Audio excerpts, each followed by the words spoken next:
যে কোনোভাবেই হোক না কেন গ্রিনল্যান্ড দখল করেই ছাড়বেন মার্কিন প্রেসিডেন্ট ডোনাল্ড ট্রাম্প।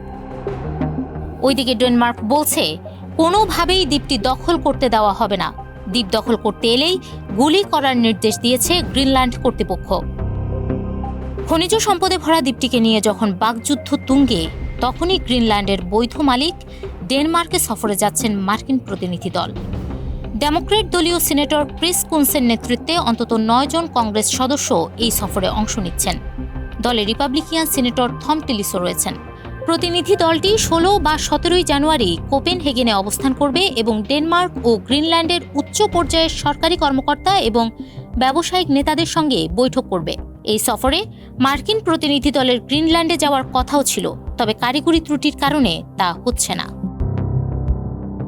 সফরের বিষয়ে অ্যাসোসিয়েটেড প্রেসকে দেওয়া সাক্ষাৎকারে মার্কিন সিনেটর কুনস বলেন, আমরা জানি তাদের সঙ্গে আমাদের দীর্ঘদিনের সম্পর্ক কতটা মূল্যবান। গ্রিনল্যান্ড নিয়ে চলমান আলোচনায় আমরা কোনো হস্তক্ষেপ করতে চাই না। সিনেটর কুনস আরও জানান, যুক্তরাষ্ট্র ও ডেনমার্ক বহু বছর ধরে ঘনিষ্ঠ মিত্র। 9/11-এর হামলার পর ডেনমার্ক যুক্তরাষ্ট্রের পাশে দাঁড়িয়েছিল এবং এরপর থেকে নানা বিষয়ে একসঙ্গে কাজ করে আসছে। চলতি মাসে গ্রিনল্যান্ড নিয়ে ট্রাম্পের অবস্থান কঠোর হওয়ায় যুক্তরাষ্ট্র, ডেনমার্ক ও গ্রিনল্যান্ডের মধ্যে টানাপোড়েন বেড়েছে। প্রেসিডেন্ট ট্রাম্প বলেন, আমরা গ্রিনল্যান্ড না নিলে রাশিয়া বা চীন নেবে, আর আমি সেটা হতে দেব না। আমি তাদের সঙ্গে চুক্তি করতে চাই, এটাই সহজ পথ, কিন্তু যেভাবেই হোক শেষ পর্যন্ত গ্রিনল্যান্ড আমাদেরই হবে। এদিকে চীন এই বক্তব্যের কড়া প্রতিক্রিয়া জানিয়েছে। বেইজিং বলেছে, গ্রিনল্যান্ড ইস্যুতে যুক্তরাষ্ট্র যেন অন্য দেশকে অজুহাত হিসেবে ব্যবহার না করে। চীনের পররাষ্ট্র মন্ত্রণালয়ের মুখপাত্র মাওনিং বলেন, আর্কটিকে চীনের কর্মকাণ্ড শান্তি, স্থিতিশীলতা ও টেকসই উন্নয়নের লক্ষ্যেই পরিচালিত এবং আন্তর্জাতিক আইনের সঙ্গে সামঞ্জস্যপূর্ণ।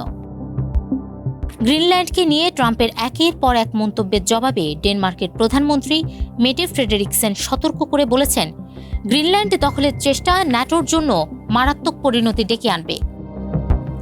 অন্যদিকে গ্রিনল্যান্ডের প্রধানমন্ত্রী জেন্স ফ্রেডেরিক নিলসেন এক বিবৃতিতে জানিয়েছেন, গ্রিনল্যান্ডের ভবিষ্যৎ নির্ধারণ করবে সেখানকার জনগণই।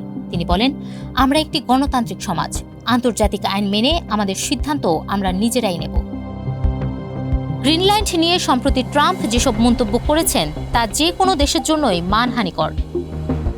অ্যাসোসিয়েটেড প্রেসের প্রতিবেদনে বলা হয়েছে, মার্কিন সিনেটরদের এই সফরের মূল কারণ হল গ্রিনল্যান্ড নিয়ে ট্রাম্পের বক্তব্যে যে কূটনৈতিক অস্বস্তি তৈরি হয়েছে তা প্রশমিত করা এবং ডেনমার্ককে স্পষ্ট বার্তা দেওয়া যে যুক্তরাষ্ট্র এখনও তাদের সুযোগ্য মিত্র হয়েই থাকতে চায়।